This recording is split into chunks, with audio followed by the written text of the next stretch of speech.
Olivia, Marta Olivia, bueno, pues este tema nos puede dar para mucho rato, pero la verdad es que más allá de lo específico de Trump y demás, tiene ramificaciones diversas. Hoy el presidente de la República retomó el tema en su conferencia mañanera de prensa y agradeció a la propia oposición que que no hayan ido más allá del insulto, que no hayan llegado a la violencia física. Dijo que le hacía un reconocimiento a los opositores en ese sentido. Y bueno, pues eso pareciera cierto, el hecho de que afortunadamente no hemos llegado a una violencia física política extendida, Marta Olivia. Ha habido muertes de candidatos, de aspirantes, ha habido otro tipo de violencia política, pero no se ha extendido, no ha habido cosas más graves. ¿Qué opinas, Marta Olivia?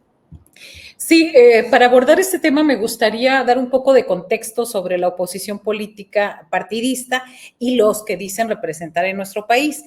Por ejemplo, y me refiero a los documentos básicos del PRI, del PAN y del PRD, estos partidos porque son el rostro institucional de la oposición en México. Se menciona en sus objetivos que son, entre otros, la actividad cívico-política organizada y permanente, el perfeccionamiento del sistema político a través del ejercicio democrático, respetar la libre participación política de los demás partidos y los derechos de la ciudadanía por medios pacíficos y por la vía democrática.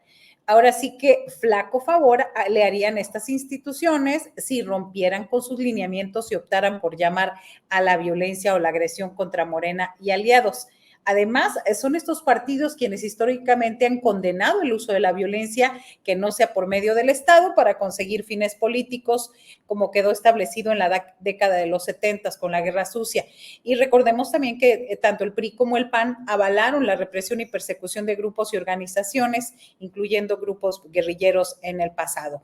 Así que si bien celebro y comparto la opinión del presidente López Obrador en el sentido de que la oposición en México pues ha optado por la no violencia física en lo público, también es importante recordar que lo que sí han tratado de hacer los partidos políticos mexicanos tras bambalinas y ahora con los temas y en las redes sociales, me parece que también le faltó al presidente decir ahí, y en las redes sociales es otra situación, y en este caso, tras bambalinas me refería al caso del Poder Judicial, que se ha convertido en una de las trincheras de opositores para hacerle frente al Ejecutivo, y ahí radica la importancia de esa reforma constitucional para darle un cauce al sistema judicial mexicano.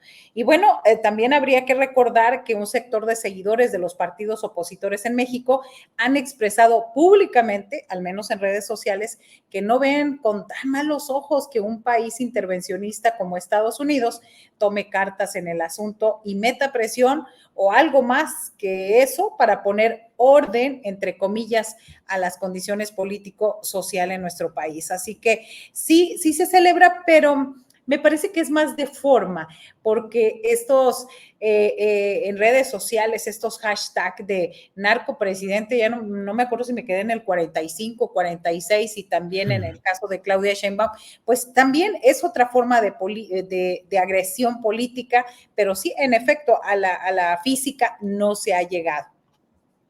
Bien, gracias Marta Olivia. Jorge Meléndez, ¿qué opinas de este tema de el insulto político que sí se ha multiplicado en esta etapa en México, pero sin llegar a la violencia física extendida? Insisto, sí selectivamente ha habido varios casos, pero en lo concreto parecería pues que no es una violencia física política extendida. Jorge, tu opinión, por favor. Bueno, el insulto político está en todas partes, en Estados Unidos, en Argentina y demás. Y en redes sociales está súper ampliado, también en todas partes. En España no se diga. Pero como decían en mi familia, al enemigo que huye, puente de plata. ¿Qué hacen estos insultadores? Primero, pues vemos aquella famosa figura de Claudio X González Laporte, cabizbajo, solo, hundido. Y obviamente, a pesar de que el hijo sigue activo y sigue sacando una serie de cuestiones tontas, pues ya no cuenta ni con la candidata que ha sido un desastre porque pide que haya una serie de cuestiones en el INE y en el tribunal y no llega. Luego, el PRI está despedazado y enfrentado entre sí. Los expresidentes con el famoso Galito, que no sabemos si van a aprobarle en el INE sus reformas y va a estar ahí 4, 8 años más o lo que sea, pues está hecho un desastre, aunque,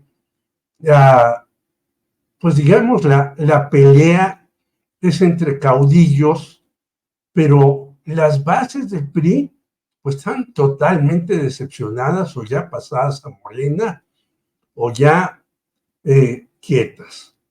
Y en el Partido Acción Nacional, bueno, hasta sus grandes defensores han señalado que lo que está haciendo Marco Cortés, que parece que así va a ser la elección, va a ser una elección de cúpula, pues ya todo el mundo, si es una elección de cúpula y gana Jorge Romero u otro personaje de esta camada, de esta camarilla, pues también será un desastre tremendo. Es decir, ninguno tiene ya la posibilidad no solamente de hacer una oposición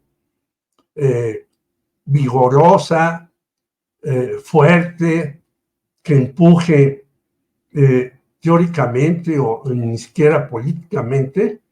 Entonces, pues hay que darles las gracias porque ellos están destruyendo a ellos mismos. Y entonces, ¿para qué se mete ahora el presidente López Obrador o para qué le crea un frente de batalla a Claudia Sheinbaum si ella está haciendo ya las cosas desde ahora? Tú sacaste antes una reunión en donde está Luisa María Alcalde y Rosa Isela Rodríguez, la actual secretaria de Gobernación y la próxima, pues ya viendo lo de los migrantes y cómo enfrentar a Trump, todo eso, ¿qué es lo que deben hacer? No estar enfrentando a fantasmas. Bueno, el PRD tú ya lo augurabas de tiempo atrás, lo que quedaba, pues ahora ya no queda nada. Quedan 3 estados con un registro, pero pues se van a ir yendo. Y el PRI y el PAN pues están destrozándose entre ellos mismos. Entonces yo creo que hace muy bien López Obrador en agradecerle sus servicios para que él llegara y en decirles sigan por ahí porque ustedes mismos se van a autodestruir.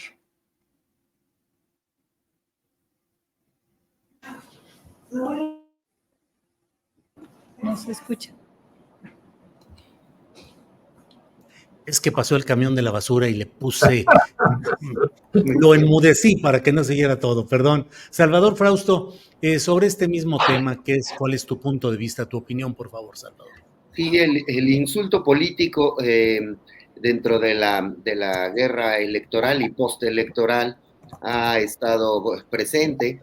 Me parece que también habría que diferenciar lo que es un insulto ligado muchas veces a la mentira y lo que es la crítica válida en las campañas políticas. Para eso es la política, para eso son las campañas, para dirimir con discursos y con votos en las urnas las diferencias políticas o ideológicas entre la clase política y los ciudadanos. Es decir, esa guerra se está librando muy fuerte en redes sociales, en los cafés, en las discusiones de sobremesa, familiares, incluso en los chats y en las declaraciones de los políticos. Pero no es lo mismo, por ejemplo, señalar con insistencia a la candidata de la oposición, de la coalición opositora como PRIAN, la candidata del PRIAN, definiéndola, lo cual trae una carga crítica que llamarle narcocandidata sin pruebas a una adversaria y hacerlo con millones de pesos detrás en campañas pagadas en redes sociales, como ocurrió en estas pasadas campañas. Estos, como decía Marta Olivia, iban en narcocandidata 45, narcopresidente quién sabe cuál, etcétera. Es decir, eran campañas mentirosas, propias de una guerra sucia que decía, o guerra negra, decía Jorge Castañeda que había que elevarla, ¿no? Que había que generar incluso mayor agresividad. Sin embargo, lo que reflejaron las urnas es que no les gustaron a los ciudadanos esas guerras negras, esas campañas negras en esta ocasión, y las censuraron, no les creyeron, gastaron mucho dinero tirado a la basura porque no se compró el discurso de que había un vínculo con el narcotráfico del presidente actual y de la candidata de Morena.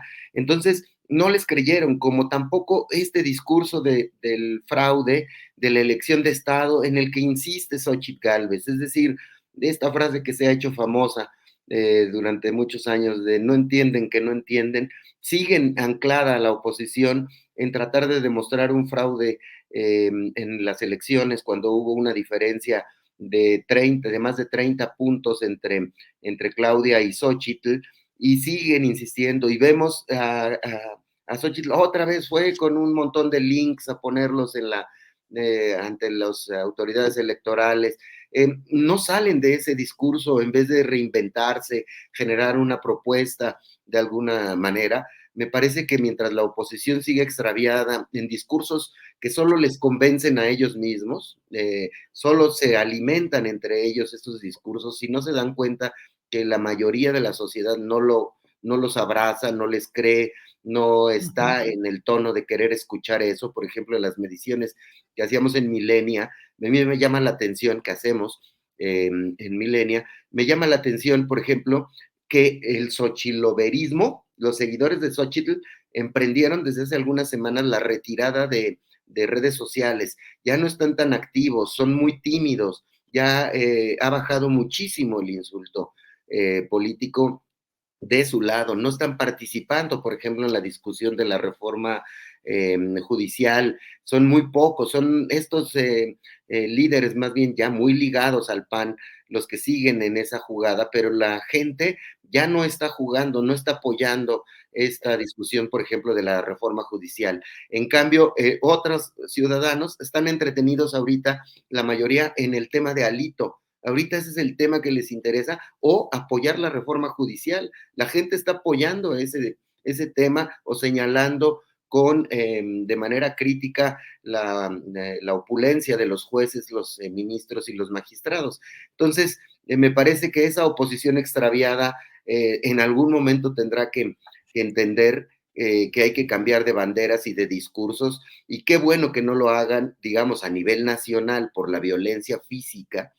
Sí, en los estados, ahí sí se han dirimido las disputas políticas con balas, ¿no? Lo vimos en esta campaña. Entonces, yo creo que lo que dijo el presidente esta mañana tiene mucho que ver con el tema de Estados Unidos. Es decir, en Estados Unidos sí dirimen un muchacho, vamos a suponer que sea simplemente un lobo solitario, un muchacho que no le cae bien, Trump, y fue y le disparó y actuó mal el servicio secreto, pero no de manera deliberada, digamos, ¿no?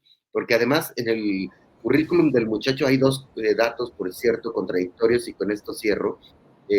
El muchacho se afilió en algún momento al Partido Republicano y en otro momento donó dinero al Partido Demócrata. Entonces, el perfil de este joven habla mucho de lo que ocurre en Estados Unidos, de jóvenes con ciertos problemas y con acceso a armas, que eso es un asunto gravísimo que impulsa el propio Trump, ¿no? Bien, gracias, Salvador.